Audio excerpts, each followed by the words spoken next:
Welcome back to Brothers in Boots. My name is Mike. It's Jeff. And I'm Chris.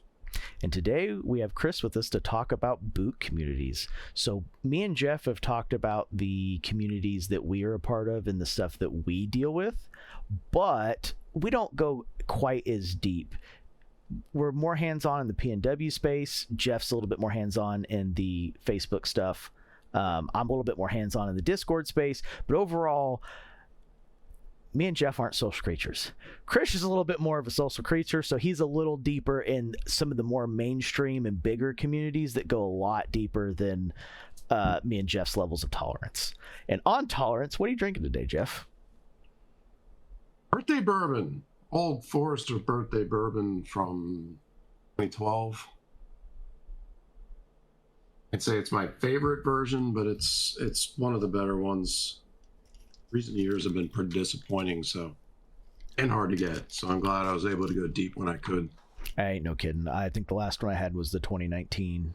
No, I think it was the 2021. I had 2019 and the 2021. 2019 wasn't bad. 2021 was shit. It tasted like fucking burnt apple. I stopped chasing it. The birthday bourbon is a funny one because up until 2012, no, up until about 2013, 2014, nobody cared. Birthday bourbon was like $38. You could get it for like $36, Yep. $42. Mm-hmm. It was, and that's when like the B tax were 75. So, to put it in a perspective, and nobody cared. It just wasn't that good. And I'd pick up cases of it at a time up until and including 2013 and 2014. But 2015 on, I went from being able to buy 2 or 3 cases a year to almost none. Yeah. And it's just, I don't know, it's not that good, but people have put it in their mind as being good and become valuable, and they've upped the price. Yeah, it's a lot like the Willet pot still. No one drinks the Willet pot still. It's fucking disgusting. It's just a cool bottle. Birthday bourbon for a long time was a cool bottle with birthday in the name, so a lot of people picked it up for somebody's birthday, and that was the fun of it. That was basically it.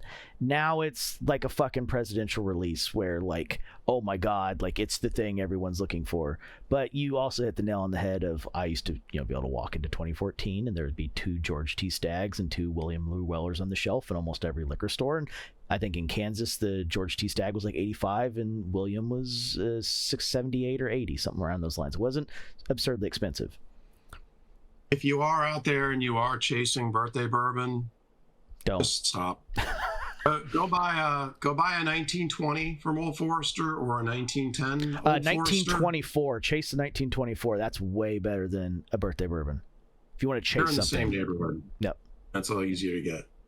Is that their new one, the 1924? It is. It's a 10-year. It's usually around, I think the MSRP is like $85 or something like that, but I'd say most people usually run between $140 and $200 is what you'll see it for. And it's birthday bourbon you're not going to get for under $800 unless you win a raffle. And it ain't worth any bit of that $800. Just go get you a fucking GTS at that price. So, yeah, we've barely brought up communities before. We bring them up here and there. We've never actually specifically discussed them. And when we have, we've been rather vague about it, in my opinion. But Chris recently decided to become a little bit more involved in some of the Facebook groups, and that caused me, when I noticed it, to think, I wonder what his perspective is from being new to that community, and that maybe we could discuss some of the other communities as well and have it be an episode. Yep. It's specifically just talking about the PNW Uncensored, but here real quick, I'm going to put this on the screen. These are the groups that Chris is a part of. You're going to see a good section of Reddit. He went ahead and included all the member counts here for you to kind of see how big these particular groups are. Facebook groups, Discord groups, and then we're going to talk about Style Forum, which for anyone that's been in this game for a while knows it's kind of the OG group that really kind of kicked off all these other groups. Style Forum's been real popular since about 2008, kind of started dying around 2018, seems to be pretty much entirely dead since 2022. But it's what started the Patina Thunderdome. Anybody that knows anything about leather jackets probably picked up a ton of their information from Style Forum. The selvage jean scene really exploded due to Style Forum, so on and so forth. But these days, the big numbers come from Reddit. And that includes the PNW community. We don't talk about it much, but Nix is a massive contributor to Reddit. They're a big company that heavily focuses on Reddit. So that's definitely probably the bigger ground of most eyes to visual. And we kind of figure it's probably a good idea to talk about boot communities because we don't talk about it much. And I think probably the majority of our listeners, being much more on the boot nerd side of it, probably would enjoy some of this a little bit more. It's just a difficult one because honestly, when someone irritates me, I just stop responding, and when someone irritates Jeff, they get entire novels back.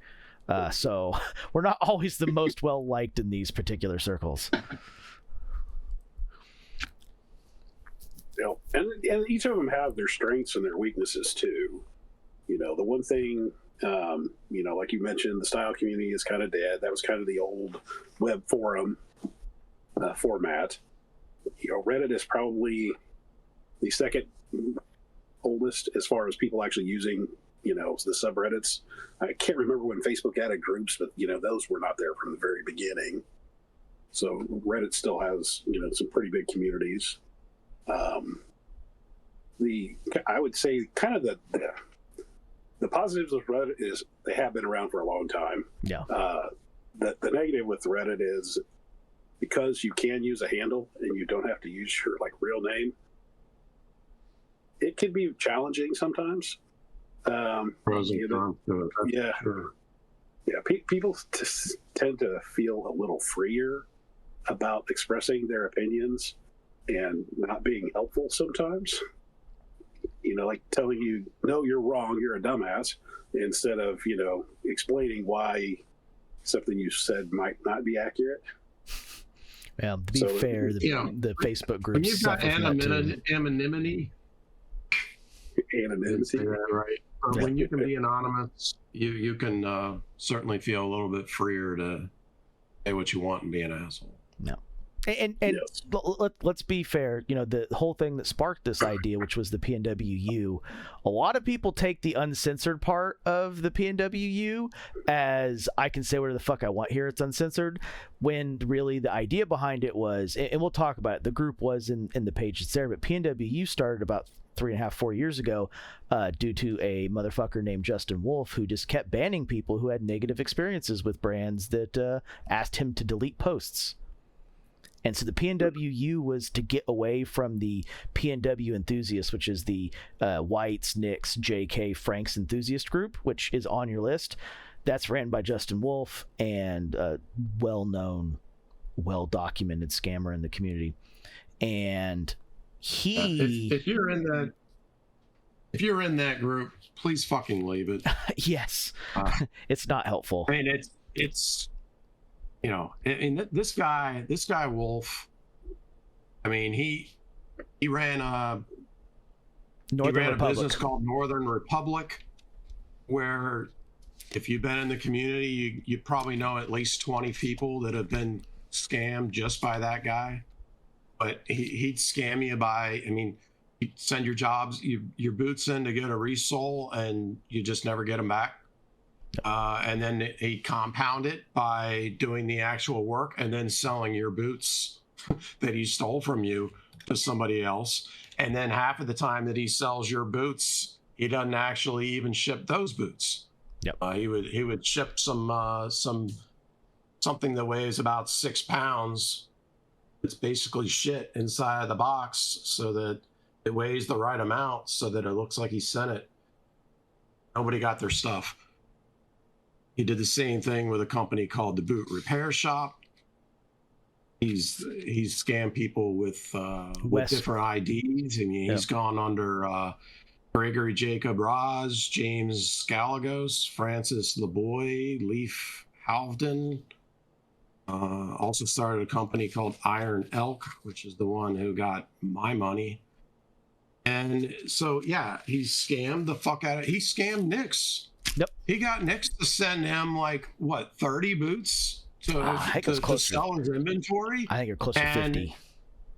They gave up. Yeah. I mean, they didn't have a choice. They never got any money from him. They didn't get the boots back from him. Yeah, they had to cut their losses and move on. He fucked them. He was one of the Northern Republic was one of the very few Nick's dealers after the sell from Frank to the Moes. And he burned them. I think it was closer to 50 boots. He also closed his shop up right after he did the video with Carl Morawski where they redid Carl Morawski's Iron Rangers and sent them back to him.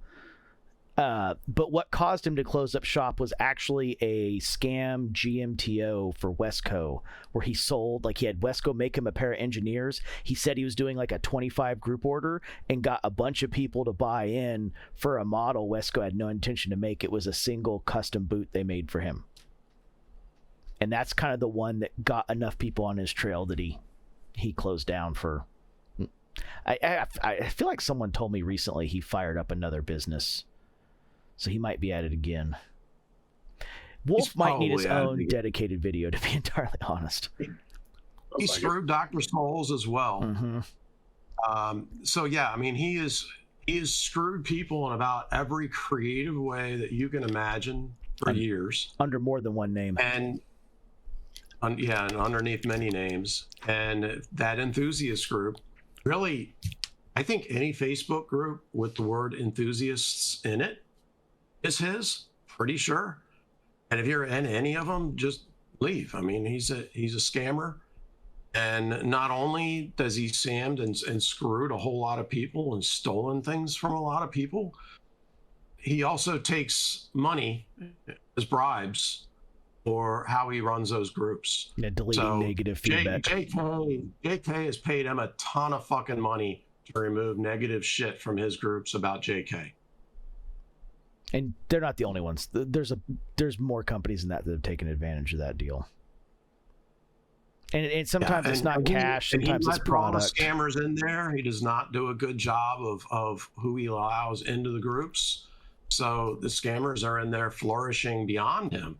The people they're scamming others, he's not doing a good job of keeping the community safe from letting those people in to screw people as well. Yeah, PNWU probably has at least 2 posts a month of people that got burned in those groups. It seems to be going down currently, but there's also seems to be a lot of people unloading their collections, so there's actual real good for sale stuff out there right now, so less people are getting burned at the moment. But man, about 6 months ago we had a big resurgence of scammers I don't think we've seen since like mid 2020. I spend a solid 2 hours every day vetting people before I let them into the group. And I mean, I at myself on my own back, I've gotten pretty good at identifying these scammers and keeping them out from to begin with. And yeah, it takes a lot of time to do it right. And it takes someone who isn't as concerned about numbers. You look at the sizes of some of these groups, PNWU would be about twice as big if I allowed everybody in that tried. Probably more than that. A lot of these just brag about their numbers and just allow everybody into the groups, fortunately. So yeah, uncensored is meant for to mean that nobody is no negative comments about a boot brand is being removed because the admin is getting paid off to remove it or getting talked into removing it because of poor me and whatever. Post whatever you want, and it is uncensored too. I'm not censoring out cuss words. I'm not picking out words to remove. I'm not. Pretty much say whatever you want. We're censoring the only way crimes it's going is to get what's removed happening. is if Facebook removed it, and 8 times out of 10, if Facebook removes it, I'll send you an actual screenshot and PM you to let you know that it was Facebook, not me. Yeah. The ones that have been deleted are usually like crime related, where like we had a guy that posted a picture of a check that had a routing number and a account number from JK on it, and it's just like, dude, you can't do that. And so that's an example of one that did have to be deleted. And there's probably going to be a couple examples in there where people have taken shit a little too far. The community is pretty decent about clapping back at people being assholes, but the spirit of the community is meant for, you know, no one's voice being blocked due to capitalism, not for you to go on and say, I think all you people wearing whites is pussies. It's really not what the group's meant for. It happens occasionally, but live and let live. We're all adults. Get yourselves. And yeah, like Mike just said, if what you're saying is bad enough or fucked up enough, then the community is going to be the one that shuts you down, not anybody in the admin team. Yeah.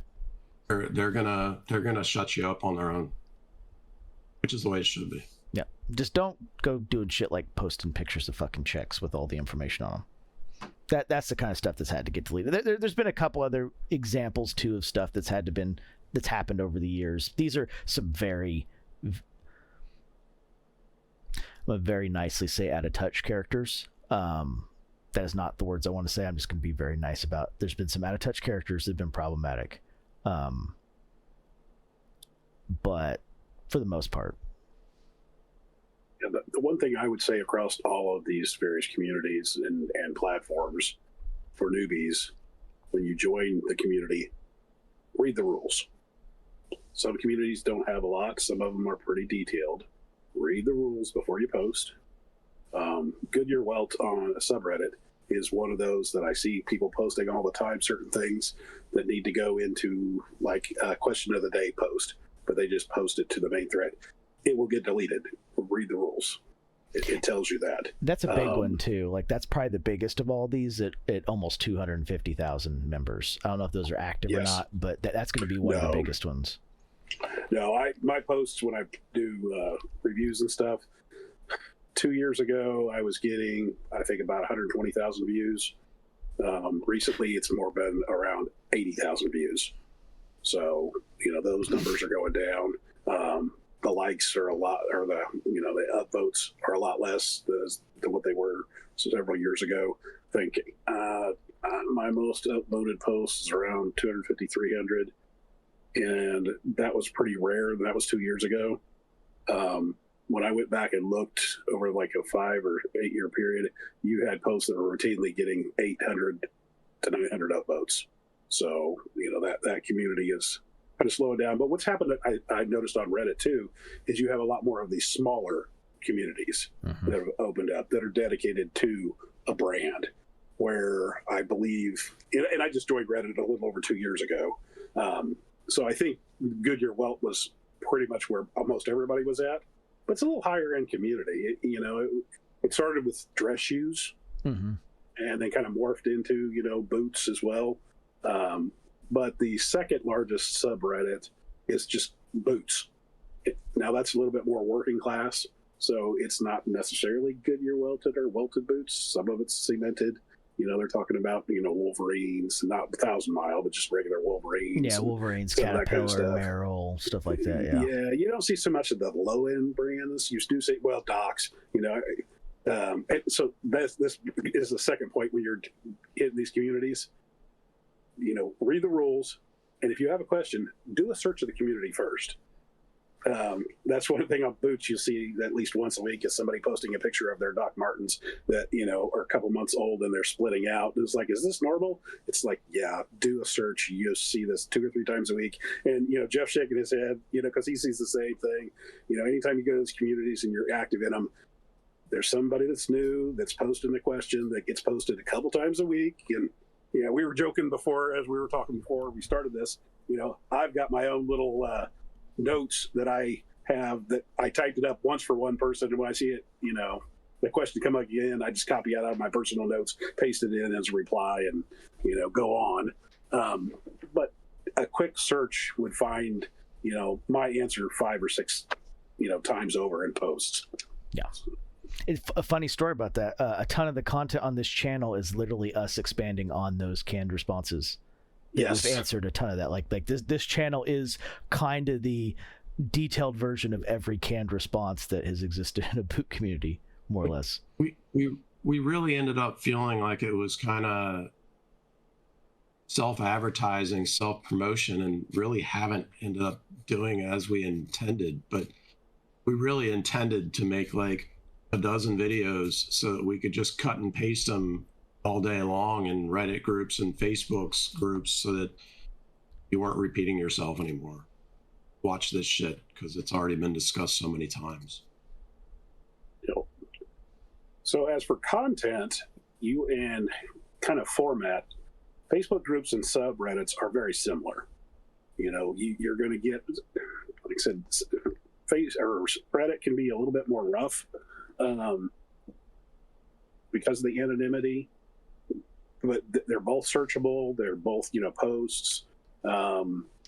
Overall, they're usually pretty good communities. You do have your occasional troll in both. The kind of the outlier in the ones that we've listed is Discord. Discord is its own beast. And, it wasn't really designed for the kind of informational archive long term. It's really point in time communication as its original. So and this is probably a good designation for the people of this channel. So Discord's original purpose, the reason it has a video game controller on it, is it was meant for video game communities, people to get together, stream what they were doing with the people in the channels, use the voice chat, and have some areas where you could put a couple posts here and there about maybe schedules, a little bit of like miscellaneous chat back and forth, so on and so forth. It wasn't meant to be like a Reddit page where 60 people are communicating at once, which is kind of how, so obviously the biggest Discord is the Stitch Down Premium. It was on the list. That's going to be the main one everybody knows. It's part of the Patina Thunderdome. The Stitch Down Premium Discord is literally the extension of Styleform. What was happening in Styleform is what's moved there. Everything that evolved, because the original Patina Thunderdomes were actually people just putting two pairs of boots that they had worn head to head on Styleform, and people voting which pair they liked the patina of more. That's the original Thunderdome. That's why it's called the Thunderdome. It's Mad Max enters the Thunderdome in 1v1 combat between boots. There wasn't like a time frame or any of that stuff associated with it. This is people just essentially 1v1ing their boot collections. So it is definitely a different aspect, and Chris is right. Like, at least so between upvotes, downvotes, and the organization tools that exist within Facebook and the threads of replies and stuff that all go together and are seamless and easy to use. We didn't talk about like karma or some of that stuff. I guess we could kind of talk about like the actual mechanics of those here in a little bit. But Discord's just a flowing AOL chat room. Hopefully everybody in our comment section is either old enough or knows someone that knows what I mean by AOL chat room. That's really what it is. It's an MIRC, it's an AOL chat room, it's early Skype chat rooms, essentially. We use Discord to do all these videos, and we have been asked several times to create a public channel for discussion, and we've resisted so far. I think we'll continue to. I just don't think it's a good, useful It's not thing. Unless you're having a real-time discussion where you've scheduled a bunch of people to show up and talk at a certain time. I don't see how it's good. Yeah, it can't be searched. When someone replies, it just puts an excerpt of the reply above it. It doesn't break it into a functional thread so that you can really chase it.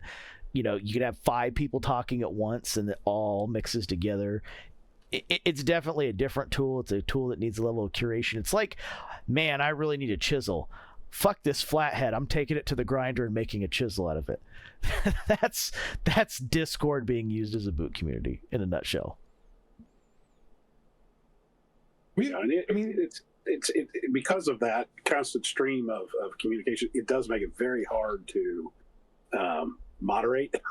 Or even follow if you're not looking at it constantly. Yes, absolutely. And you can search it, but it's not. You search by user, not by like a content search. It's not quite the same thing. Yeah, no, some of the early forums have still been best to me. Yeah. For information. The advantage to it, like the Stitch Story on Premium, is you do have some manufacturers that are in there that have their own channels, like Grant Stone. Wyatt and Geo from Grant Stone both actively monitor that. They don't usually aren't in any of the other channels. But if you have a question directly for Grant Stone, they'll answer it usually very quickly. And sometimes you get some advanced previews of something that might be a new boot that's coming out. And there are some discounts. So it is a premium Discord. It costs $5 a month to join. You get to participate in the Patina Thunderdome and have a chance to win some boots. There is a discount. I think it's a $20 discount on Grant Stone boots and maybe Iron boots. There's one other. But if you go and just Google Stitch Down Discord, premium Discord, you should hit the Stitch Downs page and they list all the benefits there. So there's about 3,000 members right now. And there's some pretty interesting discussions there. The other thing that is nice about the Discord is because it is a premium, you do have to pay a little bit for it. I have not seen anybody complain about being scammed on their marketplace. Yes, they do moderate a little bit more heavier that it's premium. The downside to that is the general chat's not heavily moderated, but a lot of the individual channels are much more moderated. Yeah. So there is a pretty nice marketplace there. You do have a lot of people that, see Viber's, Iron Boots, a lot of little higher end brands. And you can get a pretty good deal. There's even been creosotes that have gone for sale there. Yeah. So, and then they also have a giveaway channel. Some people that just don't want to deal with, selling something, they'll have you, like it, whatever the photo is, and do some random pick, and then you can get a free giveaway there too. So overall, it's a pretty good community, and I've continued to pay the $5. I do participate in the Patina Thunderdome, although I do it just to document the patina of my boots. I have no chance of ever winning because I just don't wear. I for one refuse to only wear one pair of boots for the 6 months that it's there. I wear whatever pair I feel like wearing that day, and I work from home, so I don't go too many places. So none of my boots get that much wear and tear. Let's go ahead and break the fourth wall here. The boots in the top 5 are not just worn. They're overly brushed. Yeah. They're burnished. They're paying attention to the days that they get conditioned, and then they get sunbathed and stuff. Like every natural pair you see isn't just wear. When the shaft has just as much coloring as the vamp, that wasn't under a pair of pants. That was set on a table in the sun. Right. And that's the biggest thing that I hate about it personally is the amount of people that do that. I mean, I know that it's a human thing to do, but it's because prizes are involved. Trying to get away with cheating without getting caught. Anybody here who's ever followed NASCAR for any amount of time, that's exactly what NASCAR is. You ain't cheating, you ain't trying. How do I cheat without getting caught? I mean, everybody out there is trying to cheat in one way, shape, or form. And, it's them trying to cheat, and it's NASCAR trying to catch them cheating. Yep. And if you don't get caught, then you win. And if you do get caught, you pay the price. But, yeah, it's all about cheating without getting caught. Yep. And let me show you an example of what I mean. I'm trying to hide the names so that people can't see it. But, like, right here, if you see... Oh, boy. Let me kill this light. This pair of boots. I don't want to bring it up on my computer because don't want people to figure out what user it is, but if you see this pair right here, you can see the top pair is like blistering white and the bottom pair is god damn it. Okay, hold on. It's not good. Give me a second. I'm trying really hard to not have the person's name on it because I don't want people to go after this person because I don't have any ill will towards them. It's just part of the game. Don't hate the player, hate the game. Well, I also think some people misunderstand the purpose of the Patina Thunderdome. It's not beat the hell out of your boots. You could call it developing a patina. I mean, people do that, but at least my view of that is I mean, if your job causes you to beat the hell out of your boots, you should then also be taking care of your boots after, cleaning them and polishing them. And, I mean, we're going to get scratches, we're going to get gouges and stuff like that. But leaving it that way, at least to me, is not good patina. A good worn pair of boots will still look good. You'll still have oiled them. You'll brush them, and you'll still see those scratches. But there's a difference between what it should be and what it was. Yeah. Is one thing, and what it's become. Yeah. And that is not what it is anymore. Yep. All right, so I just put it for you guys in Discord. The users are going to see it on the screen now. But this pair that I just put in right here, if you look, you see the natural pair of how it started, and 90 days later, like what's there, is you can see all of that color is almost exclusively from sunbathing and from conditioning. Yeah. That shaft should not be the exact same color as the vamp. Please don't go find this person. I don't have any problems with this person, but like, this is what we're talking about right here. Like, there's nothing about this that is natural. This is a created process. So you can see some of it is, they definitely wear pants that don't cover their ankles, because you can just barely tell at the very top that the very top collar is just a little bit lighter than the lower shaft. But the majority of this is done by oil and sunbathing. It's not done by natural wear. The upper should be almost a completely different color from the vamp. Well, what's interesting is you can see where they wear salvage jeans too. Mm-hmm. You've got some of the blue on there, and so you're right. There should be more color variation between the vamp and the shaft if they're being covered by salvage jeans. They should still be light up to the shaft. Yep. Since you brought it up, it is funny how much of the patina is actually just indigo dye denim that's come through blue dye over there. Right. Yeah.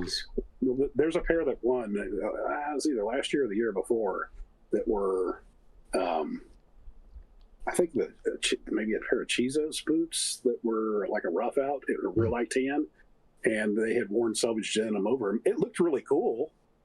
But that seems to be what, somebody else is replicating here.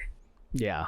So that's a pair of Wescos in natural veg tan. And once again, the point there just is it's a manipulation of the process, right? Like that's a process called sunbathing. A lot of people with light tan jackets do it. They just go put it on a hanger in the sun and just let UV naturally happen. It's called sunbathing. It's very common.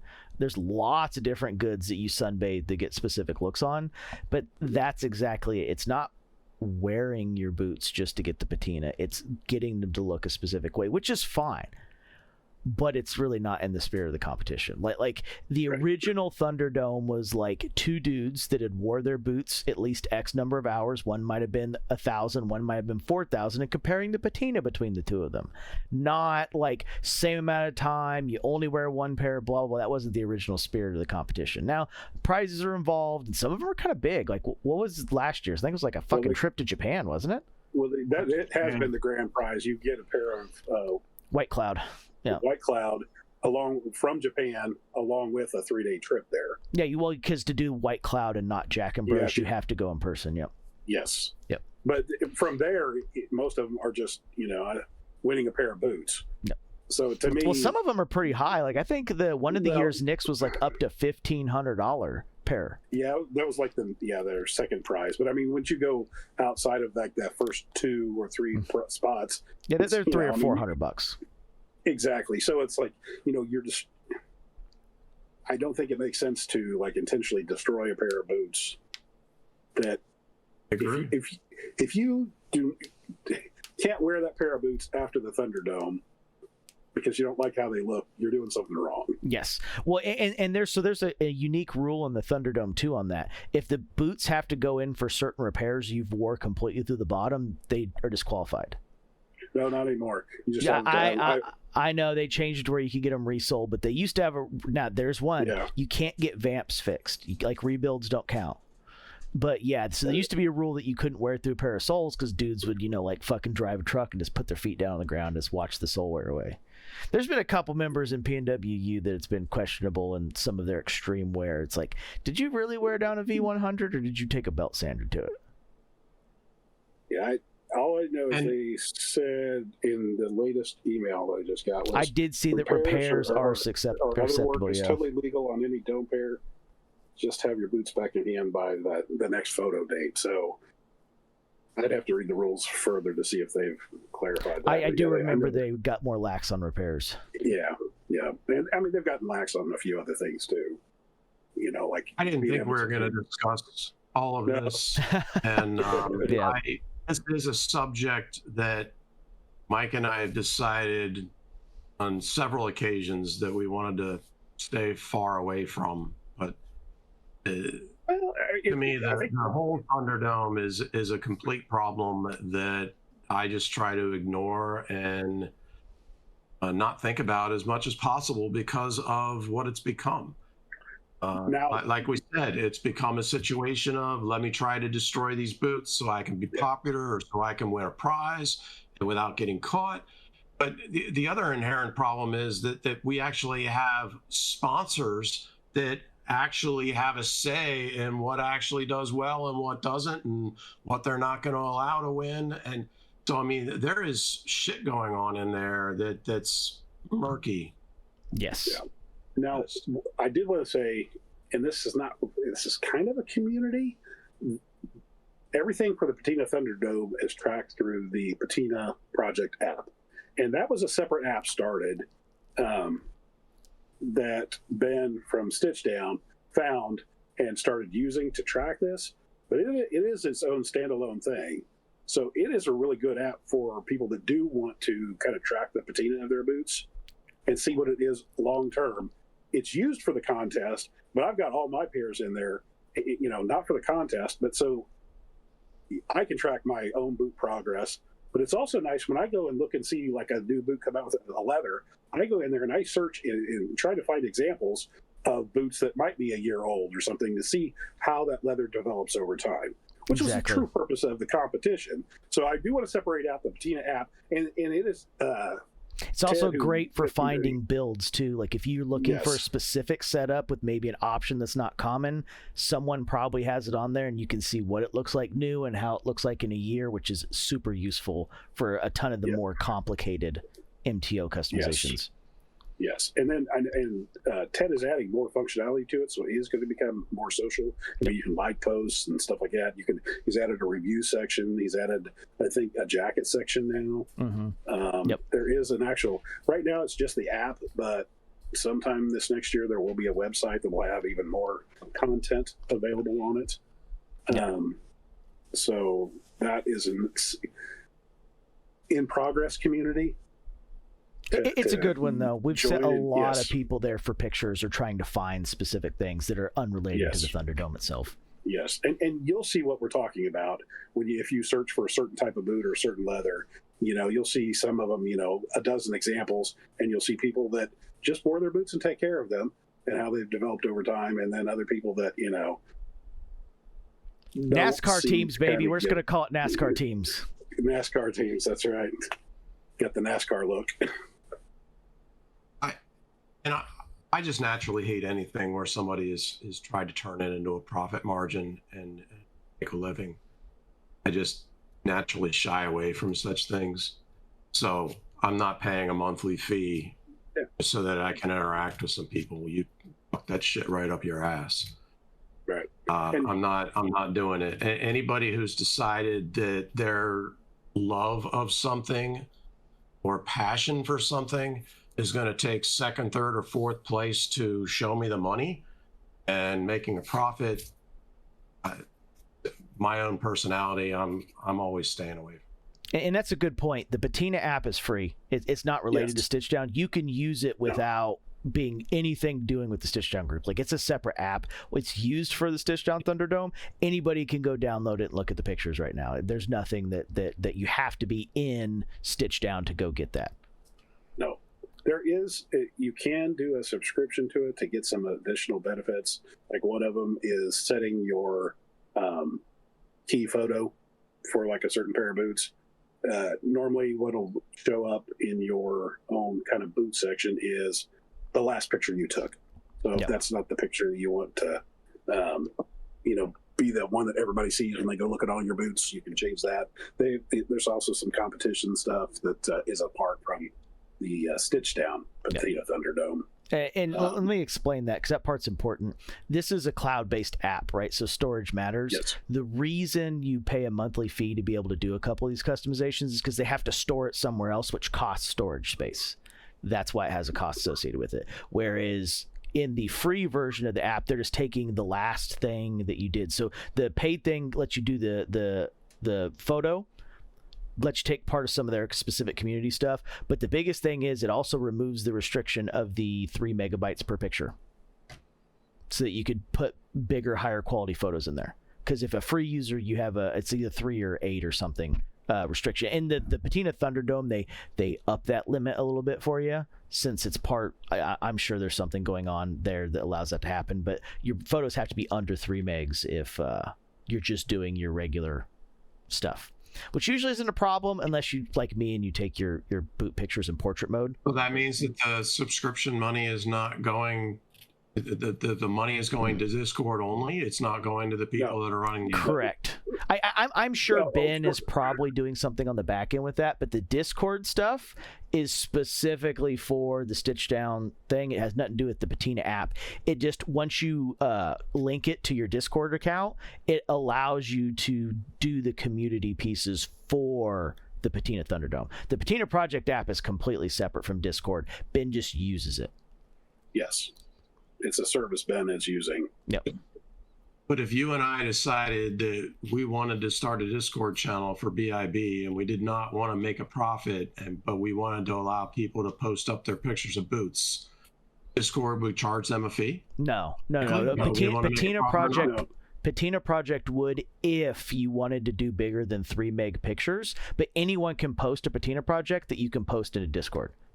If we ran a channel, everybody would know, or it'd be set automatically that you can't do photos of more than 3 megs. Well, the app would stop you. The app will stop you if they're too big. Yeah. What he's talking about is to the patina app itself. Mm-hmm. If you're not, and if we wanted to be more, then those people would pay Discord a certain amount of money a month. Patina Project. They'd pay the Patina Project for the extra storage space. Yeah. That's why I tried to change it over to BiB doing a Discord channel. Yeah. Yeah, no, they're completely separate things. Yeah. So BiB we could do a Discord channel. People can post pictures in the Discord all they want, and that's on Discord. Yep. They pay that. If you wanted to link BiB to the Patina Project and you have people post to the Patina Project, that's what we're talking about. Yep. So here's the Patina Project. So who makes the money on the Patina Project? Nobody makes money on it. Administrator? No, it's all about hosting costs. It's hosting costs. The Patina Project app makes no money. It's like this. Oh, it went off. This is that pair that Knob just posted. This is his posting of that ghost suede on the Patina Project. So it's got a similar look and feel to this is the exact pictures he posted to PNWU. So it's got a very similar look and feel to like your Instagram stuff. But if you want to post bigger pictures on here, you need the Patina Project Premium because they have to store the bigger pictures.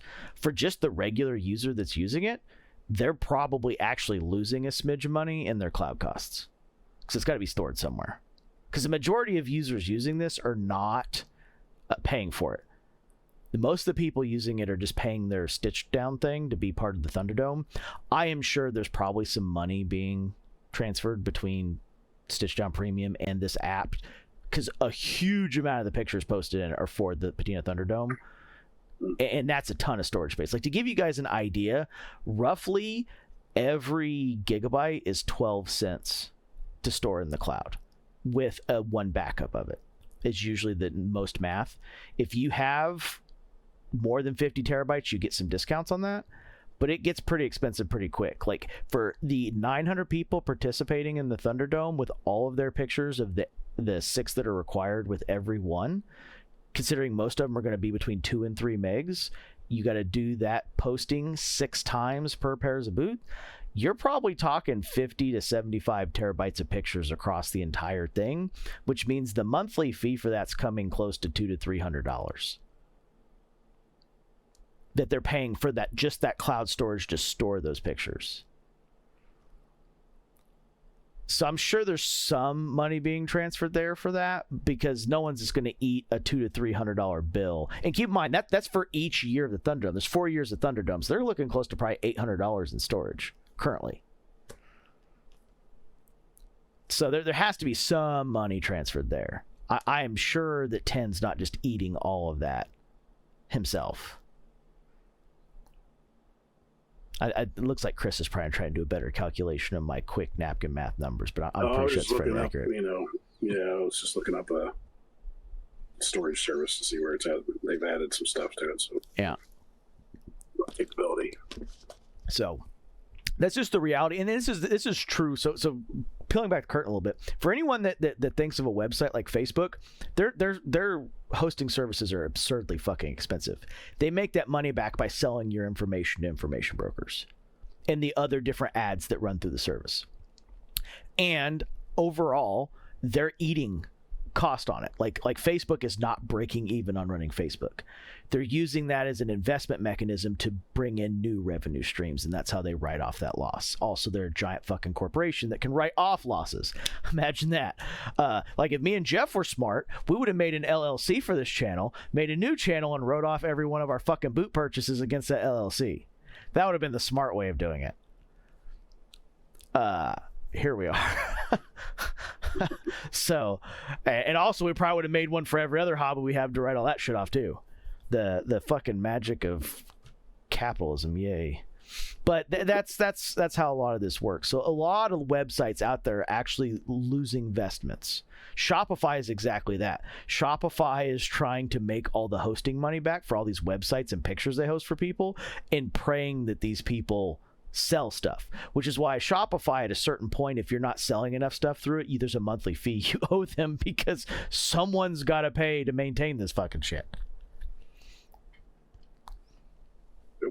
Patina apps no different. I know we went down a little bit of a tangent there. It's away from boots, but this is the reality. And this is, when we talk about oh, why does X, Y, and Z company have such a shitty website, right? Because there's a lot of really shitty boot company websites, let's be honest. It's the same with these communities. It costs money. There's transactions involved. If you don't have someone in-house that has the skill set to do it, you're paying somebody to do that. And even if it's like a fucking Squarespace, a Shopify, a whatever, these services have either percentages that come out of every sale, or a monthly fee that you owe them, that you're paying them an MSP or some other provider to maintain this crap for you. Most of these guys are not website developers that could do it in-house. Johnny last in your boots over at X, Y, and Z P&W company is not a closet programmer that loves doing websites on the weekend. If he was that good at websites, he would just do that over last in boots. That's the reality of that statement. I mean, you have some companies that have a social media team, like Nick's and JK's have social media teams, the people that are dedicated to that portion, but they have other jobs within the business that are generally customer service related too. So there's some of that kind of stuff that goes on. But it all is cost. These Spotify is no joke. Yeah, I mean, Shopify. There is a very good reason why a lot of these companies, a lot of these small boot builders, you can only do business with and talk to and look at pictures and shit from on Instagram. Yep. If they did a website and they started selling you things through a website instead of PayPal, change everything. Yeah, because not only are you paying that 3 to 3.5% credit card fee, you're paying that credit card fee that you have an agreement through Shopify on, plus you're paying Shopify their cut on top of that, so on and so forth, and it just fucking compounds. Yep. But it does make it easier for a small person to create their own site. You've got templates and stuff like that without having to pay somebody else to do it. But there are limitations. Yeah, if you're good enough with the pictures too, like let's take an example. Dale's a really good example of this.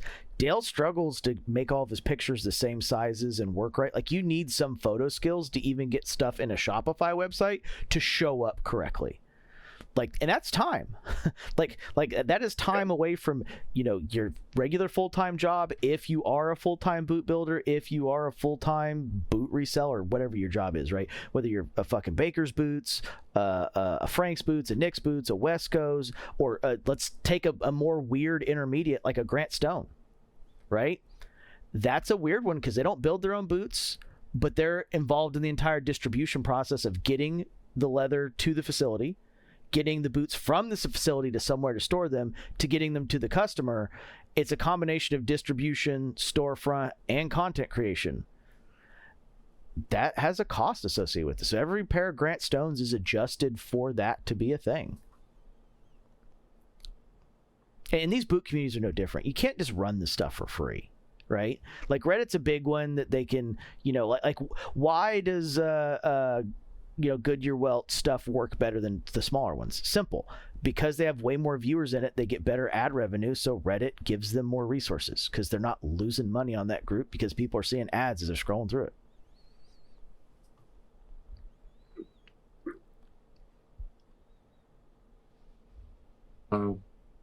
We done with Discord and the Thunderdome? Yeah. We'll move past that one. And like I said, this isn't, we have deeper opinions on this stuff. I don't think they're really that important. The real stuff here is the information that was given out, which is the core meat of it. This nothing is free. There's always a gotcha string attached to it, and if you do participate in the Thunderdome, which always a gotcha to you. But there's always a gotcha to someone. Then that's true, and maybe the gotcha to you is something you can't see, but you don't want people selling your information either. That's why there's services now that pull that shit off the dark web. But see, there's all these pieces that go into it. But just understand, like, don't get fooled by the NASCAR teams. If you're doing the Patina Thunderdome, enjoy it for what it is, not go in it to try to win prizes. And the Patina Project app is a great tool, especially if you want to find pictures outside of the Thunderstone itself. Yes, fantastic tool. That there's the app for it, and like I said, later this year there should be a full-blown website, and you can use the app and hit links to it. But I do that pretty routinely. Yep. In some of my posts on, like, say, Reddit. But it's a great thing that will be getting much better. For the Reddit, I don't use it much. I created a Reddit account in 2013, I think. Might have been 14, but somewhere between 2012 and 2014. So I've had an account forever. I used it before I created an account. And for me, it's just, no, it doesn't work. It doesn't feel like a community to me. It doesn't, I don't feel like I belong in it. I don't feel like I've developed any friendships where I'm going there to socialize. I feel like I use it for just information. Yes. And most of the information isn't always there. I'm usually only finding it nowadays in a Google search. I'm usually not even starting there with my search. And well, that's a nice thing with Reddit, right? A ton of the responses do work out of a Google search. Yes.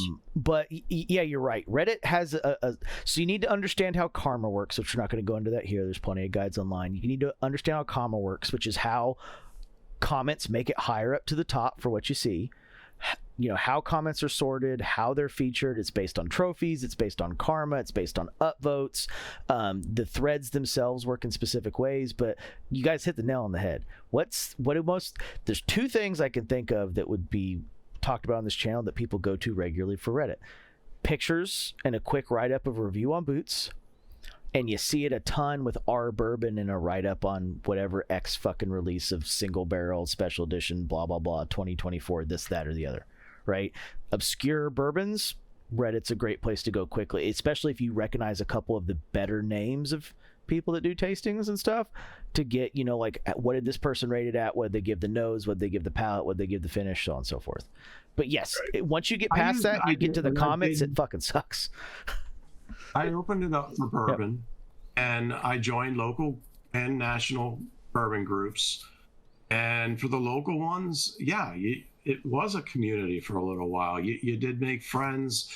You did do some barrel picks associated with it, where people in the Reddit group would get together and buy a barrel. You had a lot of people that would make a list of all the bottles that they owned, so that people could go through their lists and say, hey, I'd like to trade you this for that, or would you want to trade off this or something. It was cool to me. for a while, but it's been a very long time. Lots of threads seem to get closed. I don't know whether they get closed because there hadn't been a comment in 2 years or why, but Yeah. I end up with these threads. I go there and I'm like, oh, I want to add something helpful here, and then it's fucking locked. Yeah. Well, why is it locked? And it Like you just said, frustrates me. I don't spend enough time to learn why. It just frustrates me. Moderators could have locked it. Inactivity could have locked it. There's a ton of different things. It depends on the rules of the Reddit. So Chris talked about this heavily in the beginning. Facebook community groups and Reddit groups are probably the two most important to make sure you understand the rules before you type anything. Because both of those are ones, it's not as bad in Facebook if you get downvoted a bunch, but in Reddit, if you get downvoted a bunch in a sub, your fucking comments just won't show up. If there isn't automated rules that stop you from being able to comment after so many downvotes. The other thing that's kind of a negative about Reddit is Reddit doesn't get involved. You know, the mods are the gods of the subreddits. And if they don't like you, I mean, I've gotten posts deleted that I followed the rules. Goodyear Weld is one of them. I've kind of triangulated that they don't seem to like it if I put any kind of an external link in my initial post. So if I write a review on the boot, a pair of boots, and I link to a YouTube video, got to put it in the first comment. Yeah, I mean, you cannot put it in the original post. I can't even link to the bootmaker. I can't do anything like that. It gets deleted. It's not against their rules. I've asked the mods. They don't even reply, you know, and there's no recourse for that. And I've seen that, you know, other people kind of complain about that thing too. But you're right. I found that if I like wait for a couple hours and have other people reply, and then I can go and do my own reply to my own post and put links in, then it's usually okay. YouTube's weird about that too. So like it's better. Oh my gosh, it's better to put flagged on YouTube. I can't do squat on. Yeah, it's better to like putting it in the description's problematic. It's best to put it in a pinned comment, but you got to be careful if it's in YouTube's hate list currently. Of like, someone asked about the Handbelt Deluxe in one of the comments. You're gonna have to go find it. Putting any Discord link into YouTube will immediately be deleted because it's a competing service, like right off the hop. I didn't even think. You can't even. I didn't even think about bringing up YouTube. No. Yeah, you're right. I mean, it's not as much of a community. That could kind of be, but you're right. I mean, I can't even put in like, not even put in a link, but like describing Discord, Handwelt, you know, Deluxe. Mm-hmm. There's things like that. They've got their algorithms and whatever, you know, tuned. You can't trick them, and there's just stuff they just do not want you to put in there. It's like, dude, I'm not a spammer. I'm trying to provide legitimate information. They don't care. You can't include an email. Even if you disguise your email, it still will often flag your email. It'll basically kill anything with an @sign. You don't know anybody's real name, which is also a Reddit problem. Yes. I don't like the anonymity. Yep. Can't get that word right, and I'm not even drunk. But to me, that's a problem in general, because not only is it a problem because I don't know who I'm talking to, but that's not even addressing the fact that people are bigger assholes when they can hide. Yeah, absolutely. So, I mean, they're assholes when they're hiding behind a keyboard, even on Facebook where you actually know who they are. They're even worse when you're in a community where you've made up a handle. But yeah, YouTube, there's so much that I would want to do. There's so many links that I would want to include in comments. There might be an email if I want to say, send some pictures here. Or they might ask, well, what Facebook group are you talking about? And I can't send them a link to that Facebook group. I don't know. You can't put photos in. Nope. In the comments. So it's fairly useless, fairly annoying. And you can ask a question and answer a question, and that's it. Yeah, and so yeah, like there's been a number of people that have reached out with stuff that we've responded to. Hit us up on Facebook Messenger, hit us up on Instagram.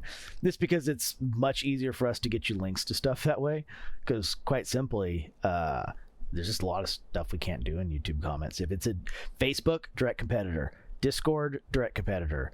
You know, we don't do anything with streaming here really, but like, you know, there's a big, you know, YouTube versus Twitch war going on for people that are aware of more live streaming based services. That is its own absolute fucking problem. So, I mean, I guess I can put my email address into the main content, I guess, in the beginning. So maybe I should start putting an email address there. Yeah. You could do it in your bio about yourself, and you can do it in the I think you can also description. So, hold on a second. My internet might be doing some weird stuff here because you guys both just froze. Looks like it's still up. I can kind of hear Chris talking. Hopefully that corrects itself.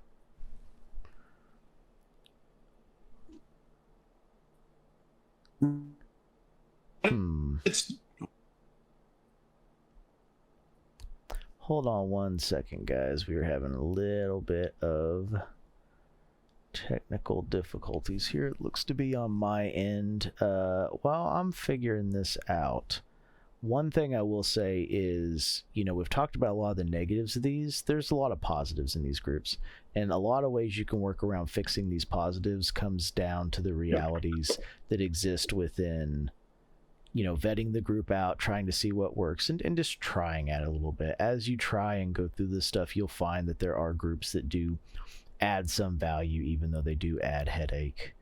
Looks like some of this might be coming back live here. I'm going to go ahead and pause the recording right now, and I'll see you back when this normalizes. Alrighty, sorry about that. We're back. I think the original forums to me are still my preferred one, and I understand why they've gone away. But like before Reddit, like actual group forums,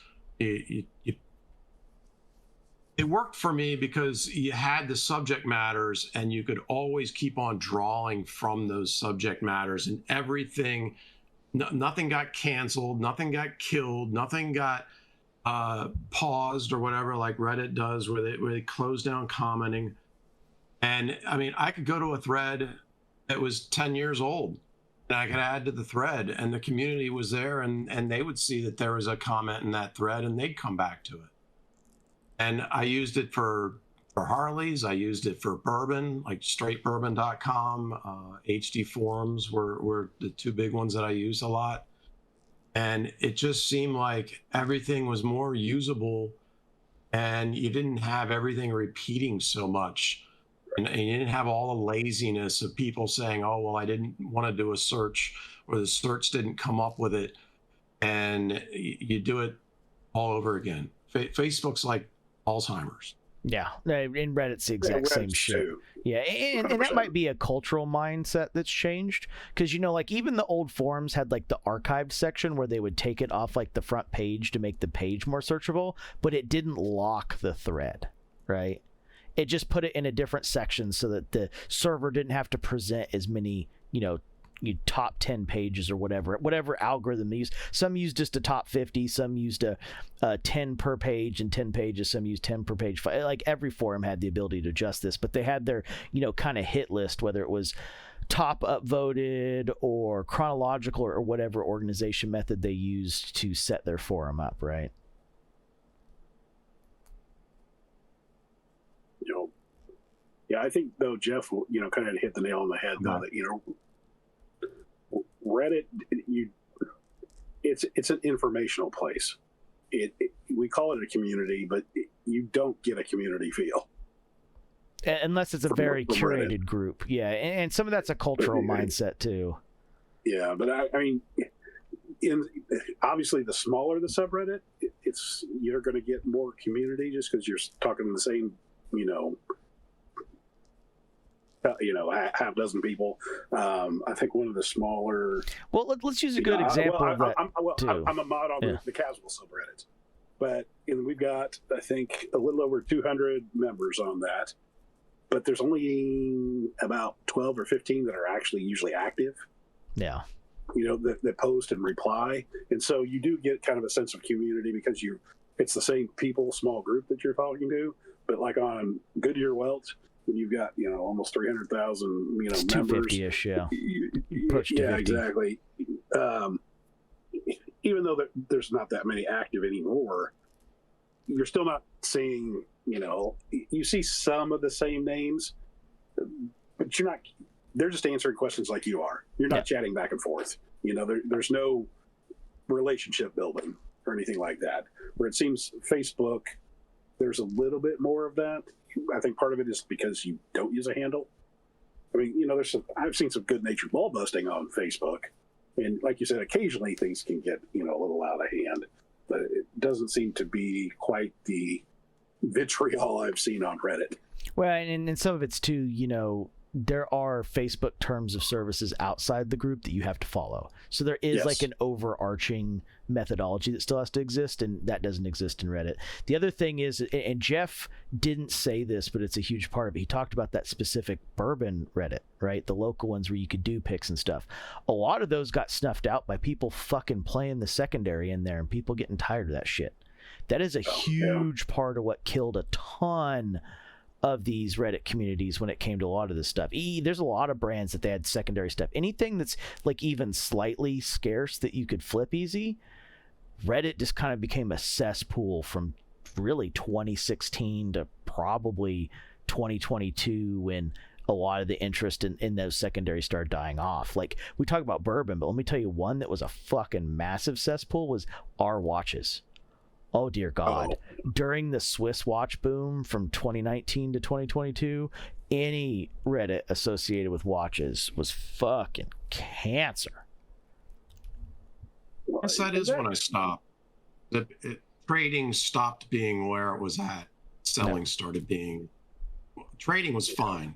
And you're just trading for equal value stuff. Well, and we talked about this a little bit in the budget video. But when you buy on a social media platform, buyer beware. I mean, scammers are out there. You really, really need to know who you're buying from, and if you trust them or not. Well, and that's a big upside to really Facebook. Hard. It's more difficult with Facebook. You're right, but it's possible with Facebook. Oh yeah. I mean, Jeff deals with it regularly, but that's what Jeff was talking about. With Facebook, there's a ton of background that gives him a ton of context clues to pick scammers out way easier than just a handle. Right. But you as the consumer need to be doing that too. Correct. Doing your research. Looking at what seems to be a legitimate account or not. How long's the account been there? What's the history? What are the images they posted? Does this look like stock photos? Yeah. Or something like that. I mean, they've gotten better at it. I mean, at one point it was just Nigerian princes and people who didn't speak English, and if you try to talk to them, you could see why their English is broken the more you talk to them. But yeah, I mean, I'll go in and I'll do backwards Google Lens searches and other types of searches to find out where that photo also exists on the internet, or if it does. Yep. Some people like to say, "Oh, well, put the name and your date on a piece of paper in the photo, and that makes it real." You can cut and paste that shit too. That's worthless to me. Well, we've seen a big uptake of people taking like stock photos of boots with blank cards, so it's way easier to Photoshop that on the card. Didn't think that was going to be something we were going to see in 2023, but there was a big uptake of people taking pictures like that in 2023. Well, the Patina Thunderdome, the first 2 months, you actually have a white card or whatever that has a special phrase on it that you take with one of your pairs of boots. That would be easy enough to do the same thing. Well, there's people taking them with that blank, like with the card blank, so that they could just edit in the win in dome or whatever the fucking card was. Yes, there's a lot of people doing that so that they were taking their pictures early and editing that in. And I know in the Thunderdome they scrutinize it looks like real handwriting and stuff quite a bit, so the sloppier you do that, the better, really, for the Thunderdome. Right.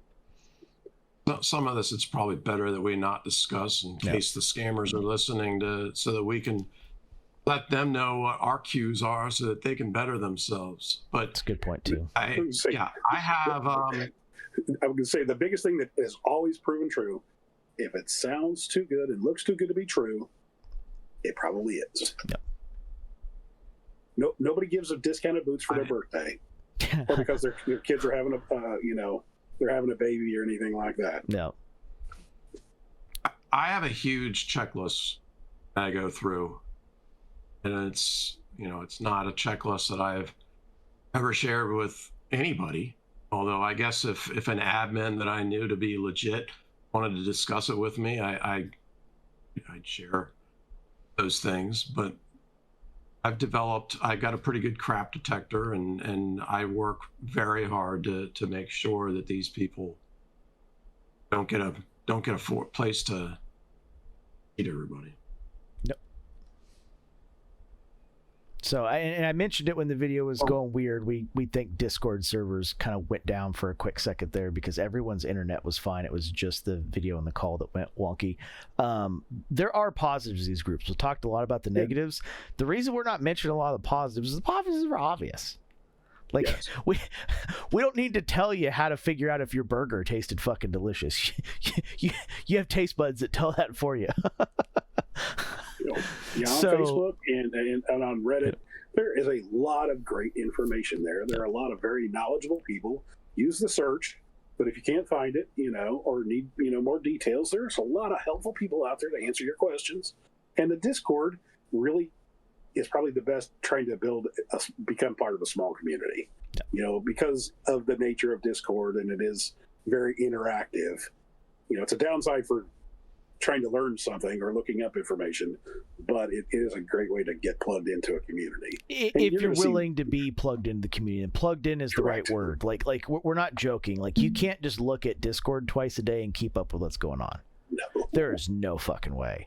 That shit is way too chaotic for that. Like, this is something that, like, you work a job where you hit a couple things, you're watching for paint dry, let's see if anybody said anything in the last hour. Like, it's a hourly checkup. Unless it's a wild Discord, and then maybe it's more than that. But your average Discord of 500-ish users is an hourly to 3 hourly checkup, probably. During prime time of, like, 4 o'clock Eastern to 8 o'clock Eastern, it's probably going to be a lot more happening. So, I've met a lot of great people. Chris, since I saw you join some Facebook groups in the last 3 to 4 weeks, how much time have you actually spent on them since you joined them? Do you have an opinion? Like, it's useful, it's a rat's nest, it's a pain in the ass, do you have any observations? On the Facebook side, the one thing is I just don't spend much time on Facebook in general, but I have found the groups to overall, people on them to be a lot nicer, to be a lot more encouraging. A lot of people are just posting pictures of their boots because, you know what?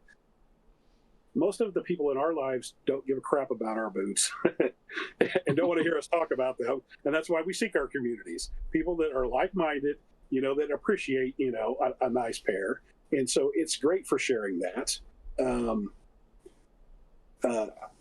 It's great for finding, information. I found the information to be pretty similar between, Reddit and Facebook. Like I said, Facebook it's just generally nicer. Yeah, no, I would agree with that. And it's nice too, in the aspect that I don't want to dig hard onto Reddit this, but I'm about to dig hard into Reddit on this.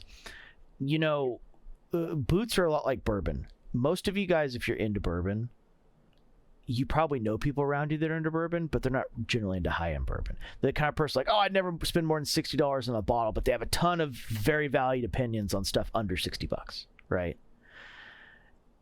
You see this a lot in the gun stores. You go into gun stores, guys are talking guns, and that one guy says, I would never spend more than $1,000 on a gun. So it's like, cool. You're literally shopping in that corner over there only. It's not going to, persist in a long conversation. And then so you have a lot of Reddit groups that have tons of opinions on this stuff. And in the groups that are more, especially boots, guns, and bourbon focused on Facebook, you tend to get a little bit better spectrum, right? Whereas you see a lot of Reddit where, like, look at my fancy $20,000 bottle of bourbon. Look at my fancy White Clouds that I went to Japan. Here's some pictures from my trip. It's like, dude, we're here to see your fucking boots. Or the one that drives me absolute nuts, fucking R2011s, where you see lots of $6,000 handguns that have clearly never been shot, but they love to fucking take pictures for it for Reddit. And that's probably like the biggest thing is you're going to just get certain spectrums in places, but if you go to like the high end, like R NFA, R suppressors, R 2011s, it's a bunch of shit that people don't shoot. They just take pictures of, like, look at the cool shit I got. R watches was filled with this when Rolexes were a huge investment 3 years ago.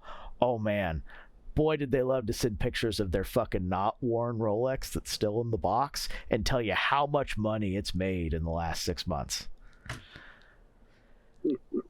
So there's always going to be some of that, and the Facebook groups tend to be a little better. And so to plug one of the ones that all three of us are in, which is the PNWU, you're going to see a lot of pictures of boots in that group that people beat the ever living fuck out of. This ain't no Thunderdome. This is like dudes like, God damn it, I just sliced my fucking boot on volcanic rock. Is there a way I can fix this till I can send this in with the rebuild where you can see the fucking liner? Yeah.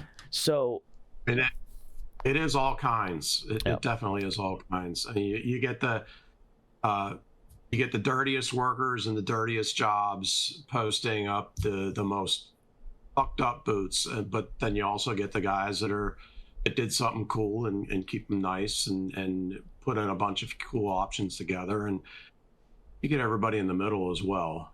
And it's unfortunate that sometimes you end up getting the blues against the whites.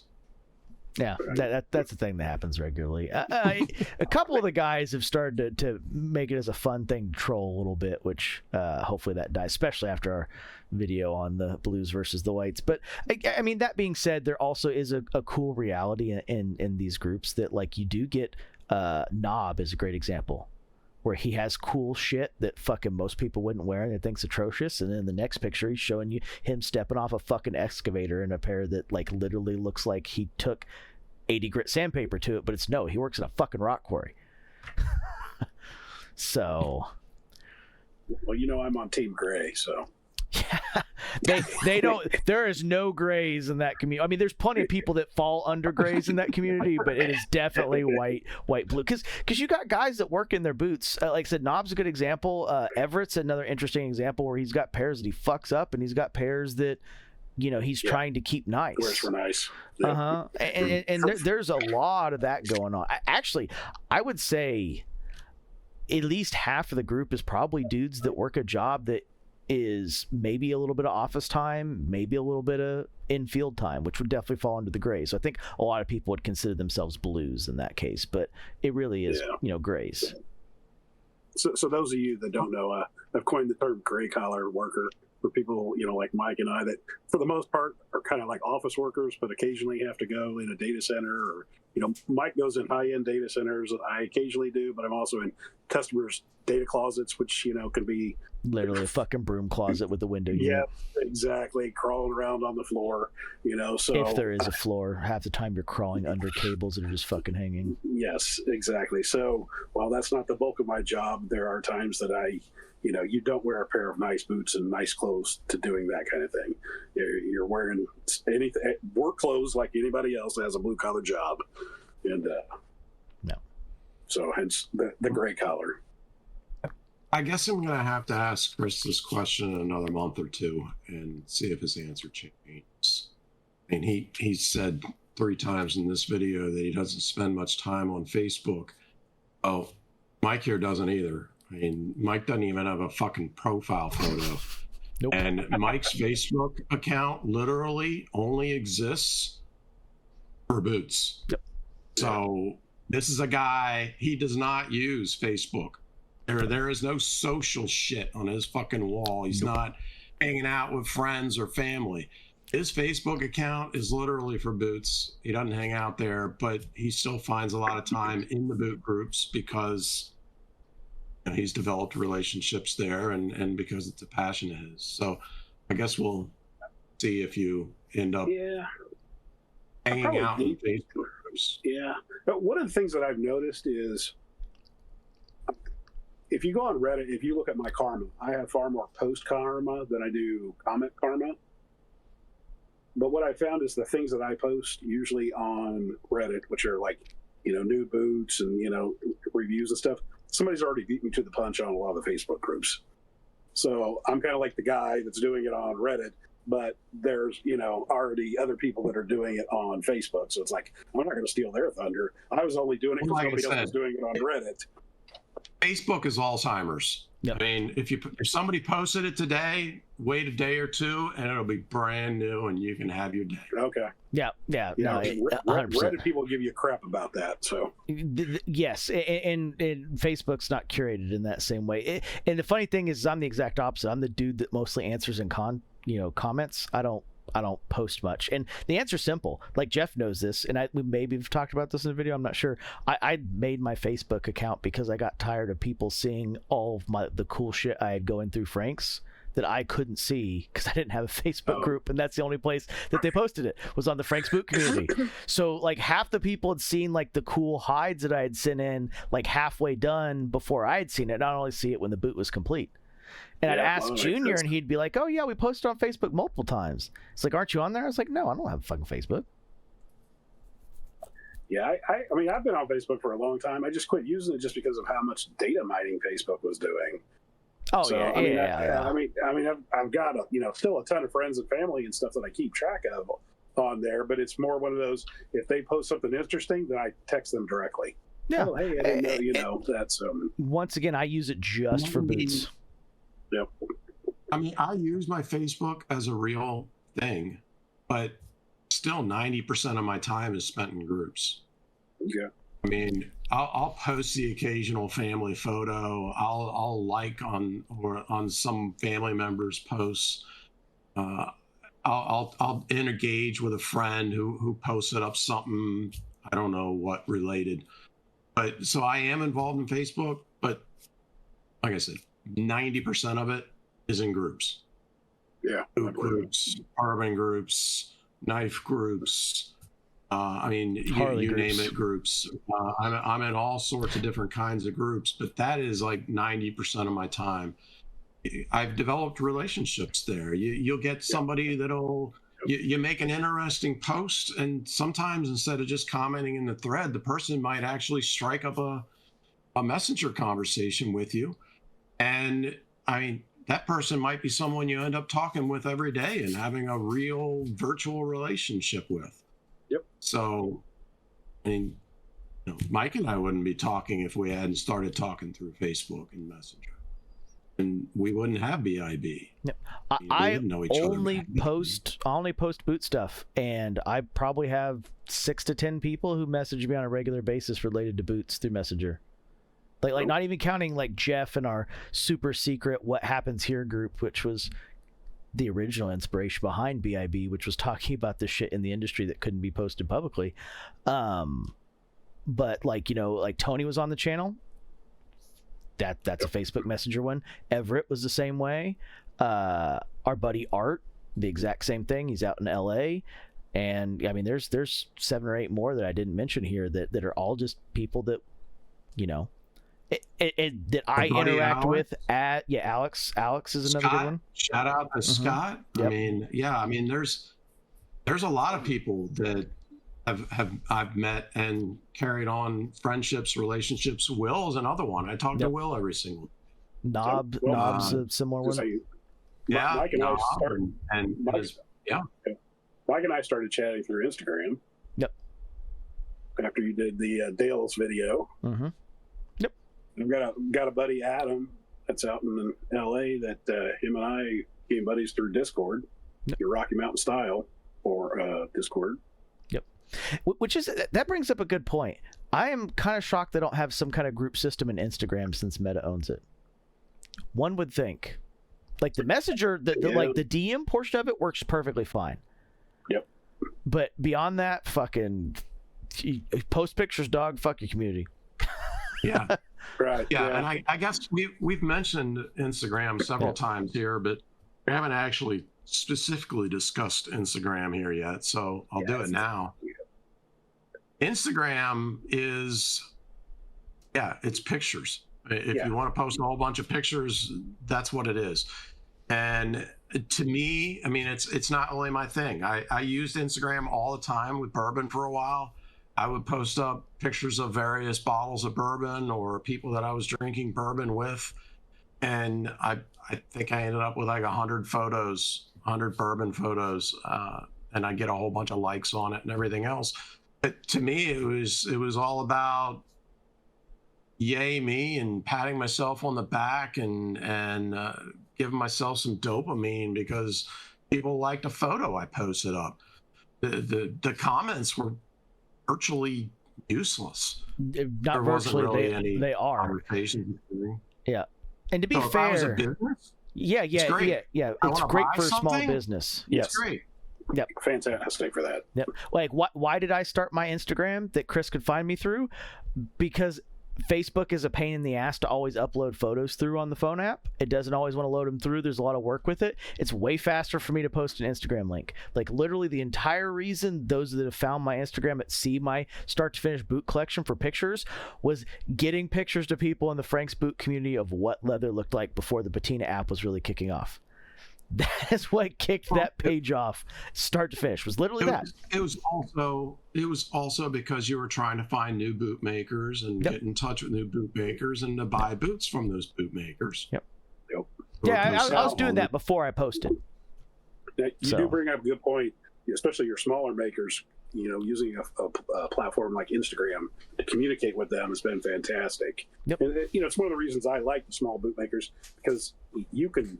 A lot of times you're communicating with the owner of the company, or pretty close to that. So you're not going to talk to whoever owns Red Wing. No. Even if you did, they don't give a fuck what your opinion is on what you think they think you should run. But yeah, I mean, just to name it. Good. That is kind of a weird, like, dangerous situation, or a situation where it's hard to gain trust for certain people, especially the skeptical types, because they'll be like, well, why don't you have a website? You've got to be a scammer. Or why do I have to find you on Instagram? And they're not looking at full pictures. I mean, the full picture here is I can post up photos on Instagram of all the boots that I make for free, and you can look at photos of all the boots that I make that I posted up for free on Instagram. And if you want to message me and buy something from me, then you can do that on Instagram and buy from me. It's not skeezy dangerous. It's just I don't want to pay for a website. No. And really that's keeping your costs down on your boots, that they're not paying for a website and they're not paying for Spotify and they're not paying for all these fees because they're doing it through PayPal. They might just do, if they don't do friends and family, like they'll do the PayPal business, and that'll be the one fee. You don't have the Shopify 4 to 6% on top of it. You don't have whatever they have to raise their prices for maintaining the website, or whoever they pay to do that, whether they do it themselves. It also means they're making more boots and spending less time, running a website. It's kind of an up all around, and for the small maker communities, especially knives, boots, leather jackets, leather goods, bags, and like bespoke metal objects, like fucking cabinet handles that are like twisted by blacksmith, belt buckles, shit like that. Tons of that on Facebook. Like, just to give you guys an idea, I found Flora on Instagram. I originally found Creosote, which was MIG Handmade at the time, on Instagram. I found Greg Field from Field Leathers on Instagram. Creosote found Huron Brassworks, who makes his belt buckles in a bunch of pieces of some of his boots, literally on fucking Instagram. I mean, what I do like about Instagram is, you start looking at a certain thing, like ball caps. Yeah. And then it sends you, in your feed, tons of options. Companies you probably never heard of, and then you can go to their websites or whatever, like you were saying, if they don't have it, and then see products that you wouldn't, normally see or normally find in a Google search. Because, giving you the top manufacturers and stuff. It's like, I, like you, like those small manufacturers, the people that are the little mom and pop shop that are making things by hand, or, are very hands-on. It's not a big faceless corporation. Yep. Unless Instagram is a virtual catalog. Yep. And it can be a huge virtual catalog or a small one, depending on how well that builder utilizes it. But, you could go to someone like Tahura. You could go to something like Renav, I don't know, name Caswell. I mean, you can go to any of these small builders, and it depends on how well they utilize it. You might see 100 photos of boots that they've delivered to customers. You might only see 5, but I mean, it depends on the way they utilize it, right? Yep. And the more photos they've got up is, the more confidence you should have in them, because they've made this many products. A lot of them will tag the end customer that bought the boots from them, so you could actually even talk to them sometimes because of the way that they're tagged. And they might have pictures up of how they wore too. Yep. And then there's the difference, like we just said, most of it ends up being through PayPal, and they're all going to do it as business. The only way that friends and family is going to come up is really if you start beating on them for a discount. They might end up saying, if you try hard enough, they might end up saying, okay, well, I'll give you 6% off if you do it as friends and family. And then you can decide whether you want to take that risk. But nobody's going to push that. Yeah. Nobody's going to push that. They're all going to do it as business goods, and PayPal protects the buyer and seller so too. You do have protection. Yeah, there's some protections for the seller too, so it's in their best interest to just increase it by whatever amount that they need to. And Instagram's an interesting one in the fact that realistically, at the end of the day, unless you're Stetson, felt hats. Every major custom felt hat maker has a huge Instagram following. I don't care who they are. Like you go find your favorite felt hat maker. Even though Stetson has it, Stetson's obviously a massive corporation, but go find a felt hat maker. Guarantee you, they post weekly or more on Instagram with the stuff that they're doing and their models and their different pictures and the stuff that they've done. And they're probably getting between 100 and 1,000 likes and fairly regular comments. Like the felt hat community lives and dies by Instagram. Leather jackets are a lot of the same thing. Shockingly enough, bespoke knives, especially your South African knife makers for your pocket knives, your switchblade style, your flip folders, your fixeds. Ton of the knife community, especially the high-end bespoke community, is all Instagram. I'm gonna have to check that out. Oh yeah. A buddy of mine, James Smith, can help you there. He's got an addiction to $1,500 bespoke South African knives. Okay. He likes boots too. He'll give you everything. He'll give you stuff from the fantastic $180 Chinese made, like Riots and Wee knives and stuff, all the way up to $1,500. He can give you whatever you want in the spectrum. Like that would be the guy to talk to on that stuff. If I'm spending $1,500 on something, it's going to have projectiles coming out of it, not. I don't disagree with you there. He lives in California, so knives are a little bit safer of a hobby for him from that perspective. But I mean, it's just one of those things that, like, there's a big spectrum there when it comes to that. So, and it's there. Like I said, the $450. Everybody has their addiction. Yeah. Oh, absolutely. It's adult hobbies. If you want them, you've got all sorts of special metals. You've got balancing. You've got designs. You've got etching. There's. I'm not saying they're not worth it. I'm just saying. I not for what I would want it for. Yes, I 100% agree with you, Chris. By the way, Tony, that we just mentioned, has put a lot of vape stuff. I think. Yeah, like high end, like small batch vape stuff. He's like $1,000 vape machines or something, or at least hundreds of dollars. Yeah. And I'm just sitting here like, how the fuck and why the fuck? Isn't it like a huge community behind it? $50 device, like buying a Bic lighter, but a little bit more complicated? But no, they're apparently no idea. if you get him started on it, he'll talk about it for 30 minutes straight. You won't understand any of it. And then I'll have to go down to the internet rabbit trail of him finding out. He was really involved in like the high end makers and stuff. So a lot of the stuff he talks about are like, things like a super high end wood that goes onto the front that's done in a special way that adds certain character, like really, really deep bespoke shit from that. But I mean, it's no different than like the knife of the gun communities. Even though Instagram fucking hates guns, a ton of your super custom gun shops are, they do the majority of their like pictures and stuff through Instagram. They just you don't do near as many videos of like shit happening because fucking Facebook and YouTube policy, you can't take a gun apart on camera, you can't shoot full auto on camera, you can't do a tutorial on how to clean your guns or anything like that anymore. That's all not allowed. Yeah. Rumble, baby. And if it wasn't clear, Tony, I wasn't making fun or laughing. I smoked my last cigarette 30 years ago. I've never picked up a vape. It's something I know anything about. I can totally see that people geek out about a whole lot of things, and there's a whole lot more to it than I realized. It's another adult hobby. So we've mentioned this a ton of times. Adult hobbies cost big boy money.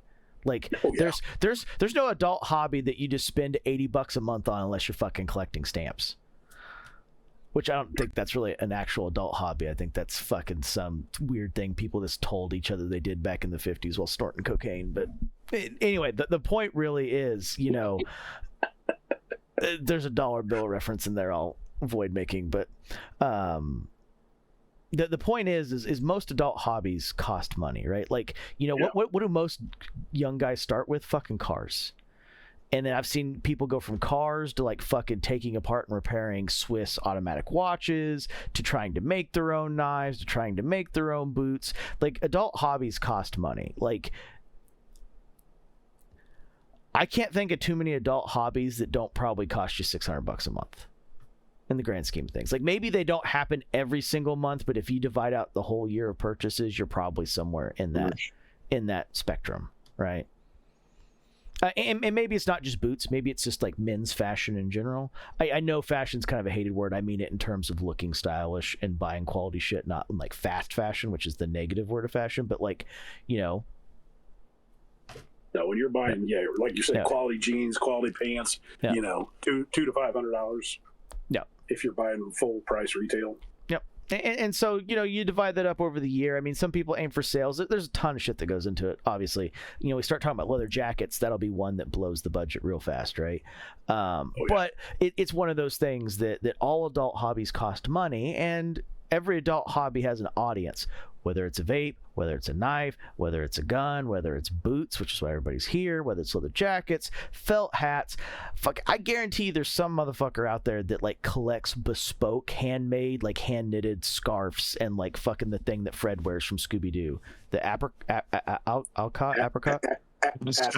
Ascot. There you go. Yeah, Ascot. There you go. Yeah. Fred Mennick and his Ascot. Yeah. So yeah. I mean, mentioned him last week because you bought his #1 rated bourbon. Yeah. Well, and so exactly. I mean, and who knows? Like, there's probably a dude that collects fucking hand woven bespoke ones. They're like $1,000 a piece or whatever, made in Italy or some shit. So there's always going to be some. He's talking about Russell's 15 for anyone that's curious. For anyone, any adult hobby, there's always going to be something like that. There's always going to be a community for it. There's always going to be a super niche, detailed, geek out aspect to it. One that we've never yet brought up yet is tools. Oh God, yes. There's a lot of tool groups. There's a lot of people that geek out on tools like you wouldn't fucking believe. Absolutely. You think people get hard on ballistics when it comes to projectiles? God damn, are some of those tool specs just like fucking that is some religious war shit. There are crusades waged over fucking tool specs. Oh yeah, and don't bring up the R word. Ryobi. Yeah, well, these days, yes. The Harbor Freight's another one you got to be careful where you bring it up too. I didn't know Ryobi was dangerous. I want to boy. have. You told me not to bring it up. You get your DeWalt boys that trash that, and Milwaukee and those guys and trash the Ryobi. But it's like, if you only My use experience when it comes to electric tools, battery tools, it's the Ford and Chevy is Milwaukee and DeWalt. Yep.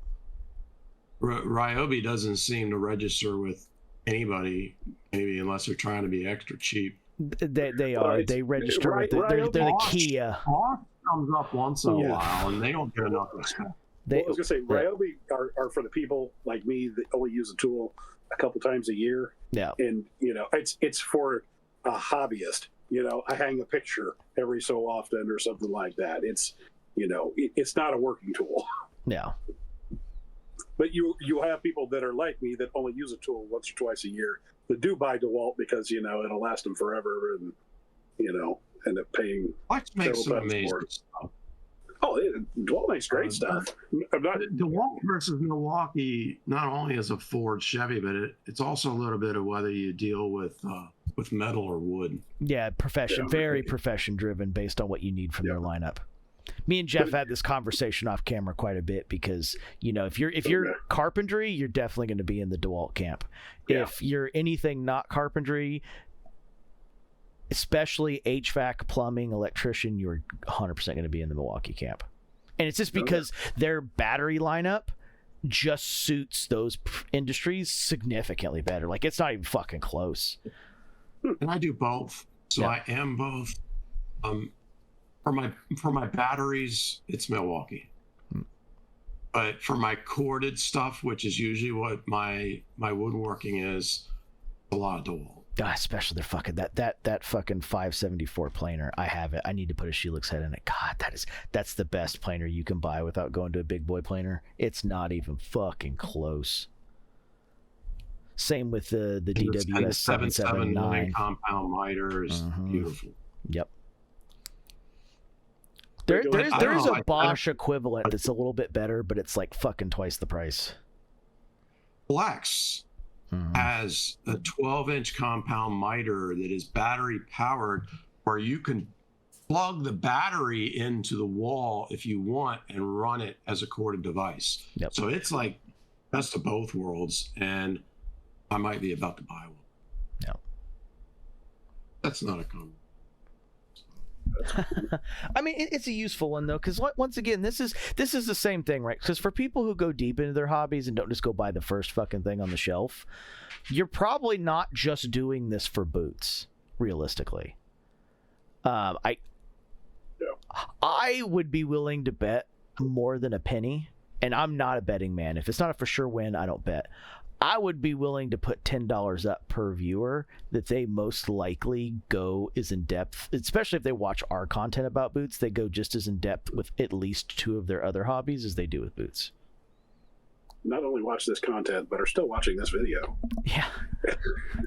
Yeah, and an hour and a half in, close to it. Yeah, I think we might be a little farther than that, actually. I think we're close to the 150 mark. But it's important, right? Because, we could have a ton of viewers that are looking for more boot community stuff that didn't quite know how to take the first step in. And guess what? You got it. You got the whole fucking breakdown. I mean, are you going to step on a frozen lake that you might fall in? Absolutely, you're going to fuck it. There's going to be at least 60% of the groups you first join that look like they're going to be good that you walked on the frozen lake and fell through the ice. Yep. Them's just the numbers you got to play. This is the fucking online dating scene, baby, is man. You're going to get fucking 40 no's to 1 yes, or left and right swipes, whatever the fucking stupid dating apps do now. You instead of it being 1 to 2 being a female, it's going to be like 1 to 40 as a male. Here we are. Especially if you ain't a pretty male. If you got a fucking face like this, it's probably like 1 in 80. Them's the ropes. Top Facebook groups related to boots. I don't know how to say it without being biased, all things considered, but I think PNWU is a great one. I think Frank's Boots community is a great place. Lots of positive people, lots of passionate people.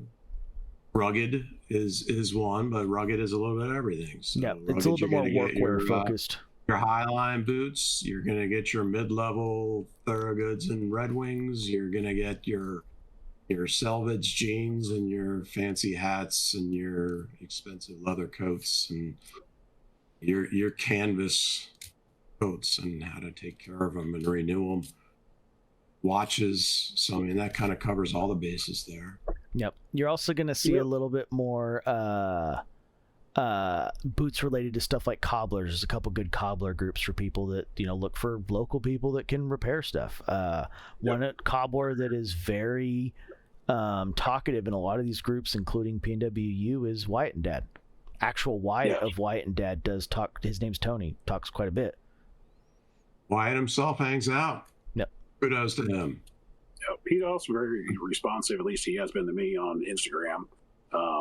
He's gave me some great advice on getting double midsoles, which he's absolutely 100% correct. When you weigh above 225 pounds, they feel absolutely amazing when you're walking on them. And you know, Steve from BiB. Steve from BiB is a really great guy. Yep. I'm going to caveat that double midsole thing a little bit. For the thickness of double midsole Chris is talking about, which is your standard ready-to-wear boot, which is going to be around 9 iron, 225 double midsole. If we're talking PNW double midsole, you need to be more than 250. I would not double midsole in PNW. You've got breaking that you'll never complete. Yeah, getting sunk into that footbed with 3 11 iron layers between the insole, midsole, and second midsole. Oof, that's like some fucking blown rubber sole levels of trying to get shit to flex.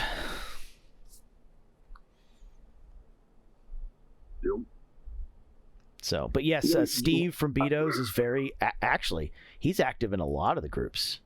Yeah, and on Instagram.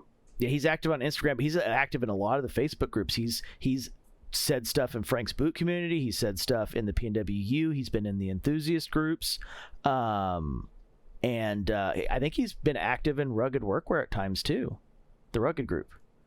So probably, I can't say for sure, but probably. Heritage boots, I think it's kind of died. I think it has too. I haven't seen much from that in quite a while.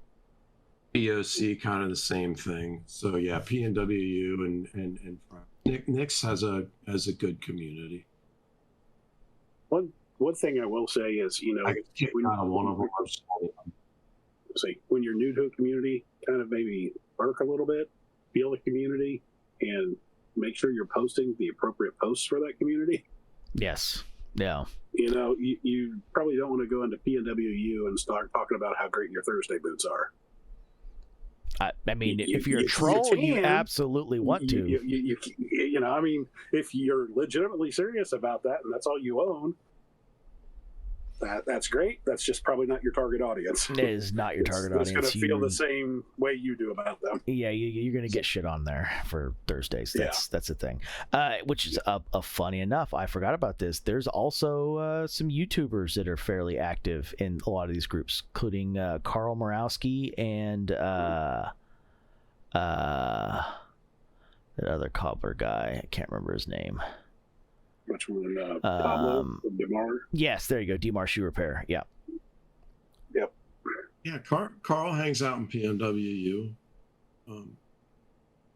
Just about everybody's in there. Mm-hmm. He's quite active in rugged too. Lurking. Some of them are lurking more than they're posting, but yeah. Carl just posted today on a wedge thread. Mm-hmm. He's pretty active on rugged too, and some of the other more workwear, fashion focused ones, but. He also has his own Discord as well, which you should be able to get the links off of his videos. It's called, I listed that as one of the Discords. Look and Live Better. Yep. I don't join a lot of these Discord communities, so I don't know. Yeah. I can't help too much with that. Like I said, Discord is, I have used it a lot for different things over the years, but boots has never been one of them, and oofer. They tough. Like, let me tell you, the gun community is slowly transitioning over to Discord, and they're having all the same fucking growing pains we were having in boots. Yeah. It is. The two Discords that I'm the most active in are the smallest ones. The Handwelt Deluxe with 90 members, and Rocky Mountain style with 35 members. And Handwell Deluxe. Those are like, yeah, even at 90 members, man, you could fucking go away for 4 hours and come back to 22 messages, and it's like, what in the fuck happened here? Yeah, and 4 threads.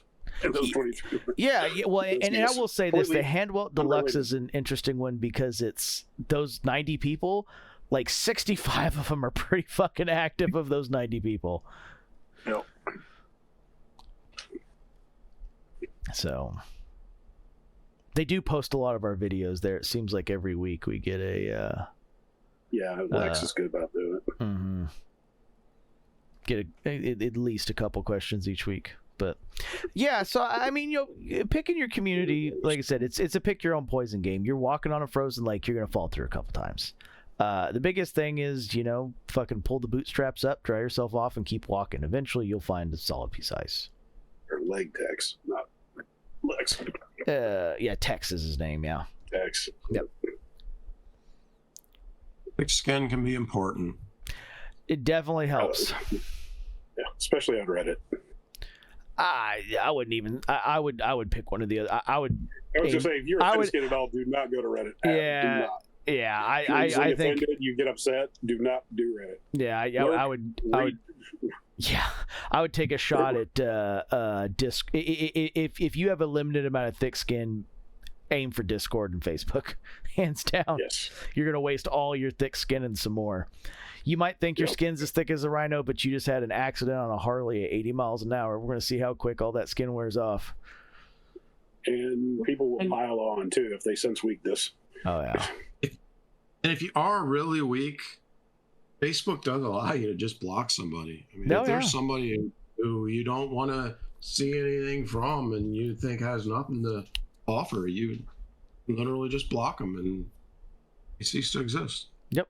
I mean, there's a lot of the groups do have rules that you can't block the admins because it fucks with the admins being able to moderate the posts, because as an admin they could still see the posts, but it fucks with like what they can do with them. So not every group, but a lot of groups you generally can't block admins.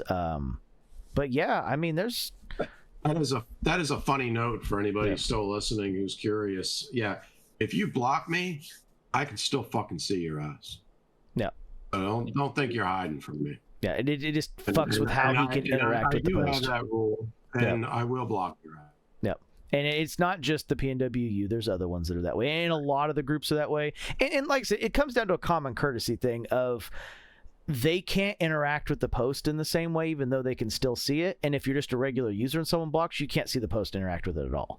You can interact with the threads. If someone ats you on the thread, you can respond directly to them, but that's about it. And obviously they don't know what the fuck they're responding to at that point because so much of the post is hidden from them. Blocking is weak. I wasn't trying. I wasn't totally trying to recommend it. It is a weak action. If you need to block somebody, that's a poor reflection on yourself. No. But you certainly can block people if you've thought about it and thought it through, and they've got absolutely nothing to offer, and you just don't want to see it. Yeah. Yeah. Some people suck. Some people are pieces of shit. That happens at times. I mean, there's been a one particular whites lover in the PNWU that went on a massive blocking spree before he finally gave up. And there's a reason why there's 2 Grant Stone Reddit groups. There's Grant Stone Boots and Grant_Stone_Boots, which is smaller, but yeah, may or may not have been some drama there. Yeah, you can search the sub, and especially the smaller one, and you'll find some posts related to why that is, if you're curious. Search functionality will get you. Well, the search functionality will set you free. That's right. That's your homework. And for some of these, you can actually do photo searches. You can, if you know the right buttons to push, you can get yourself on almost like the Thunderdome type thing where you can just scroll through and just look at nothing but photos if that's all you want to see. Yep. All there and all available. I hope you guys got something out of this. It was a long one. I think it's an important topic because, I mean, this essentially is a pseudo boot community channel that was built out of boot communities.